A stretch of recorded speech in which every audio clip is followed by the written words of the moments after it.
U got no words to explain or appreciate him. He is beyond that. ഇപ്പോഴും ബർത്ത്ഡേക്ക് message അയച്ചാൽ ഇത്രയും വർഷമായി 10 വർഷമായി റിപ്ലൈ പ്രോംപ്റ്റ് റിപ്ലൈ. അത് ഇന്നില്ലെങ്കിൽ നാളെ കാണും. അതാണ് ഞങ്ങൾ ഇന്നേ അവർ അങ്ങോട്ടും ഇങ്ങോട്ടും വിളിച്ചിട്ടില്ല. ഓക്കെ. ആ പക്ഷെ മെസ്സേജ് അയച്ചാൽ അവർ. പിന്നെ മൂപ്പരുടെ ബോഡി ഗാർഡ് ചിലപ്പോൾ പറയും വിളിച്ചിട്ട് ഞങ്ങളിങ്ങനെ സംസാരിക്കുമ്പോൾ മേജർ സാഹിബിൻ്റെ കാര്യം പറഞ്ഞ് അപ്പം എൻ്റെ അടുത്ത് ചോദിച്ചു നീയൊക്കെ ഇപ്പോഴും മേജർ സാഹിബായിട്ട് സംസാരിക്കാണ്? Yes sir. ആ അച്ഛാ ഗുഡ്. ഇതൊക്കെ അവർ ഇതൊക്കെയാണ് ഈ മനുഷ്യനിലുള്ള ക്വാളിറ്റി എന്നത്. എത്രയോ ആളുകളെ കാണുന്നുണ്ട് മറന്നു പോവാം. അതെ. But they will make you to keep remembering him. Great. ഇനി അടുത്ത ആള് സാറിൻ്റെ അത്രയും ക്ലോസ് ആയിട്ടുള്ള ഫ്രണ്ടാണ്. ഈ പറയുന്ന പോലെ സാറിൻ്റെ ജീവിതത്തിൽ ഒരു വഴിത്തിരിവ് ഉണ്ടാക്കിയ ആളാണ്. ഇതൊന്നും ഫസ്റ്റ് ഫിലിം സംഭവിക്കുന്നതും അദ്ദേഹത്തിൻ്റെ ഫിലിമിലാണ്, പ്രിയദർശൻ. എനിക്കറിയാം ചില സമയത്തൊക്കെ നിങ്ങൾ തമ്മിൽ ചെറിയൊരു സൗന്ദര്യ പ്രശ്നമൊക്കെ ഉണ്ടായിട്ടുണ്ട്, ഇടകങ്ങളൊക്കെ ഉണ്ടായിട്ടുണ്ട്. പക്ഷേ പ്രിയദർശൻ സാറിനെ പറ്റി പറയുന്ന സമയത്ത് ആദ്യം മനസ്സിലേക്ക് വരുന്ന ക്വാളിറ്റി എന്താ? Is my brother, elder brother. അത് ഈ പറഞ്ഞ പോലെ തന്നെ എപ്പോഴൊന്നും വിളിക്കുന്നുണ്ടാവില്ല. പിന്നെ ഈസ് എ ലിറ്റിൽ സെൽഫിഷ് ഉണ്ട് പ്രിയട്ടന്. അതിൻ്റെ മുകളിൽ ഞങ്ങൾ തമ്മിൽ ഉടക്കിയിട്ടുണ്ട്. പ്രിയട്ടൻ ആ ചെയ്ത് ശരിയായില്ല എന്ന് ഞങ്ങൾ നല്ല ഉടക്കായിരിക്കും. പക്ഷെ പിറ്റേ ദിവസം ഞങ്ങൾ മറന്നത്. അതാണ് ഒരു റിയൽ ബ്രദർ എന്നുള്ളത്. പ്രിയട്ടനെ കുറിച്ചിട്ട് ഞാൻ പ്രിയട്ടനായിട്ട് ഉടക്കുണ്ടാക്കും. പക്ഷെ നിങ്ങൾ വന്നിട്ട് പ്രിയട്ടനെ കുറിച്ച് എൻ്റെ അടുത്ത് എന്തെങ്കിലും പറഞ്ഞെങ്കിൽ ആടി ഉറപ്പാണ്. അതാണ് ഞങ്ങളുള്ള ബന്ധം. എനിക്ക് പറയാം, അത് ഞാൻ പറയുകയും ചെയ്യും. എന്നിട്ട് വല്ലവരും പോയി പറഞ്ഞാലും ഇറ്റ്സ് ഓക്കെ. ബട്ട് അത് പ്രിയട്ടനായിട്ടുള്ള സ്ട്രെയിറ്റ് ആയിരിക്കും. പ്രിയട്ട ആ ചെയ്ത് തെറ്റാണ്, മഹാബോറായി എന്നുള്ളത് ഞാൻ പറഞ്ഞിട്ടുണ്ട് ഒരു പ്രാവശ്യം. അപ്പോൾ ഒന്നും മിണ്ടിയതുമില്ല. അപ്പം അതറിയാം. അതാണ് പ്രിയട്ടനായിട്ടുള്ള ബന്ധം. ഇങ്ങനെ കീർത്തി ചക്രം സംഭവിക്കാൻ തന്നെ റീസൺ പ്രിയട്ടനായിട്ടാണ്. ചെറിയൊരു ഉടക്കുണ്ടാക്കിയിട്ടില്ലായിരുന്നത്. ഇല്ല, നടക്കില്ല. ഇതേപോലെ ഞങ്ങൾ തമ്മിലൊരു സൗന്ദര്യ പണക്കത്തിൽ അങ്ങ് പോന്നു. അത് കഴിഞ്ഞിട്ട് പിന്നെ കീർത്തിചക്ര കണ്ടിട്ടല്ലേ മൂപ്പര് കെട്ടിപ്പിടിച്ച് കരഞ്ഞുകൊണ്ട് പറഞ്ഞു നീ എങ്ങനെടാ ഈ സിനിമ ചെയ്തത്? ഞാൻ പറഞ്ഞ ഏട്ടൻ്റെ അടുത്ത് പഠിച്ചാണ്, ഏട്ടാ അറിഞ്ഞില്ല. ഞാൻ ഏകലവ്യനായിട്ട് നിന്ന് സൈഡിൽ കൂടെ പഠിച്ചിട്ട് പോന്നു. ഓക്കെ. ലാസ്റ്റ് ആൻഡ് ഫൈനൽ ഒരാളും കൂടെ, പൃഥ്വിരാജ് സുകുമാരൻ. ആ കുട്ടിയെക്കുറിച്ച്, കുട്ടി എന്ന് പറയുമ്പോൾ രാജു അത്രയൊന്നും വലുതായിട്ടൊന്നുമില്ല, ചെറുപ്പക്കാരൻ തന്നെയാണ്. രാജുവിനെ കുറിച്ച് ഞാൻ പറയുന്നത് എന്താ വെച്ചാൽ ഞങ്ങൾ തമ്മിൽ അങ്ങനെ വലിയ ബന്ധമൊന്നും ഉണ്ടായിരുന്നില്ല. പക്ഷേ രാജുവിനെ ഞാൻ കണ്ടിട്ടുള്ളത് ഫസ്റ്റ് പടം പച്ചക്കുതിര എന്തായിരുന്നു, മറ്റേ അല്ലല്ല ഫസ്റ്റ് നക്ഷത്ര കണ്ടുള്ള രാജു അതാണോ? അതല്ല, നമ്മുടെ അട്ടപ്പാടിയിൽ ഷൂട്ട് ചെയ്ത് നമ്മുടെ വിനയൻ ഭദ്രൻ സാർ ഷൂട്ട് ചെയ്ത പടം ചക്രമാണോ? അട്ടപ്പാടിയിൽ ആ ഒരു സിനിമാ തിയേറ്ററും കൊട്ടായൊക്കെ ആയിട്ടുള്ള വെള്ളിത്തിര.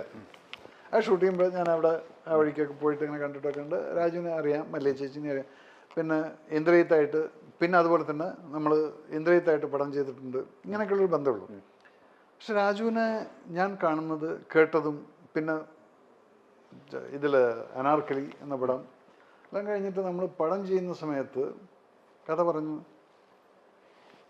ഞാൻ കേട്ടിരിക്കുന്നത് രാജു സമയത്തിന് വരില്ല, മറ്റതാണ് മറിച്ചാണെന്നുള്ള ഈ സിനിമയിൽ നടക്കുന്ന ഗോസിപ്പുകൾ.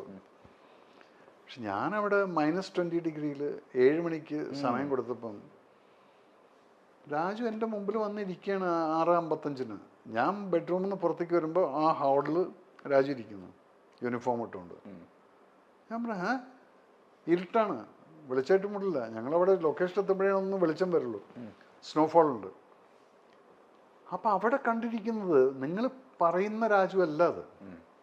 അപ്പം രാജുവിൻ്റെ അടുത്ത് ഞാൻ ചോദിച്ചു നിന്നെക്കുറിച്ച് ഇങ്ങനെയുള്ള കേട്ടിട്ട്. അപ്പം എൻ്റെ അടുത്താണ് ചേട്ടപ്പം എൻ്റെ അടുത്ത് 7 മണിയെന്ന് പറഞ്ഞു. ഞാൻ 7 മണിക്ക് വന്നു. പക്ഷെ അന്ന് ചേട്ടൻ 7 മണിക്ക് വന്നില്ലെങ്കിൽ പിറ്റേ ദിവസം കൂടെ ഞാൻ 7 മണിക്ക് വരും. അന്നും ചേട്ടൻ 7 മണിക്ക് വന്നില്ലെങ്കിൽ അടുത്ത ദിവസം പ്രതീക്ഷിക്കണം, എനിക്ക് തോന്നുമ്പോൾ വരും. ഇതാണ് ഇവിടെ നടക്കുന്നത് ചേട്ടാന്ന് പറഞ്ഞു. 10 ദിവസം കൊണ്ട് ഞങ്ങൾ അവിടുത്തെ ഷൂട്ട് കഴിഞ്ഞു. പിന്നത്തെ 22 ദിവസത്തെ പടം തീർത്തു ടിക്കറ്റ് ഫോർ 3. അത് ബിക്കോസ് ഓഫ് ഹിസ് ഡിസിപ്ലിൻ. അതെന്താണ്, മിലിറ്ററി സ്കൂളിൻ്റെ ബാക്ക്ഗ്രൗണ്ട് ഉണ്ട്. മിലിറ്ററി സ്കൂൾ എന്ന് പറഞ്ഞാൽ സൈനിക് സ്കൂളിൻ്റെ ബാക്ക്ഗ്രൗണ്ട് ഉണ്ട്. ആ ഡിസിപ്ലിനുണ്ട്, പിന്നെ ആ ഡെഡിക്കേഷനും ഉണ്ട്. പിന്നെ ഡയലോഗ് കൊടുത്തു കഴിഞ്ഞാൽ ഭയങ്കര മെമ്മറിയാണ്. കേട്ടിട്ടുണ്ട്.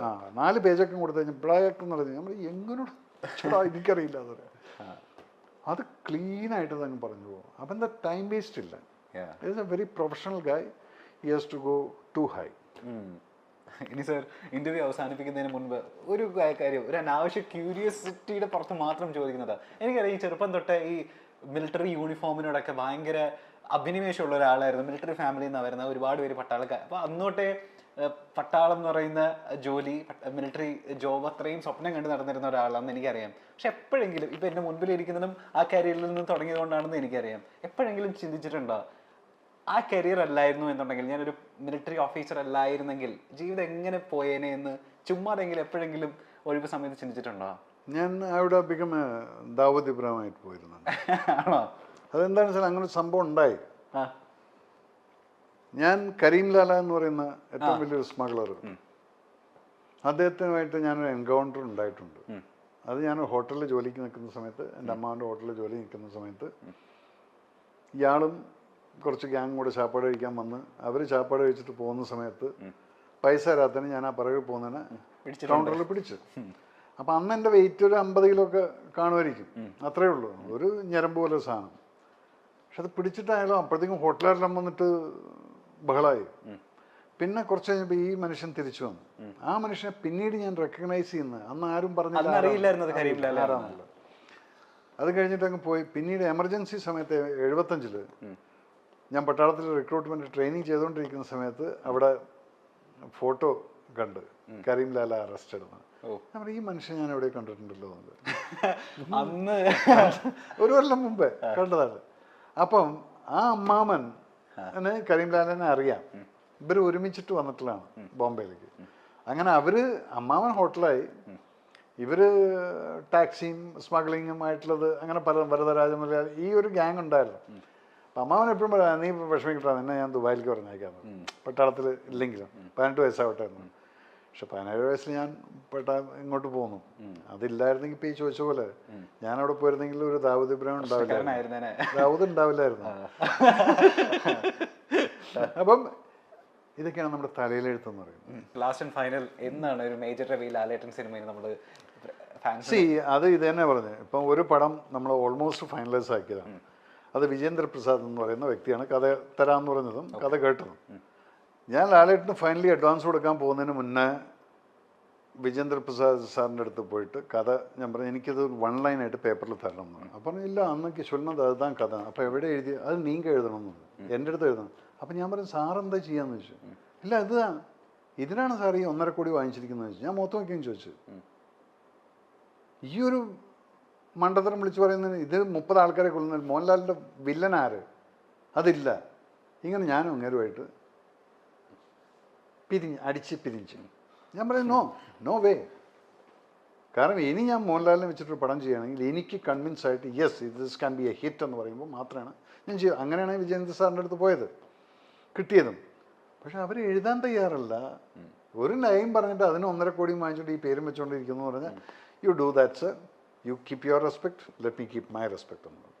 അങ്ങനെ ആ പടം അഡ്വാൻസ് 2 കോടി കൊണ്ടുവന്ന് ഡ്രാഫ്റ്റും കൊണ്ടുവന്ന് പ്രൊഡ്യൂസറുടെ അടുത്ത് ഞാൻ പറഞ്ഞു, എന്നെക്കൊണ്ടിത് ഐ ഡോണ്ട് തിങ്ക് ഈ കഥ ഞാൻ ചെയ്യുമെന്നുള്ളതാണ്.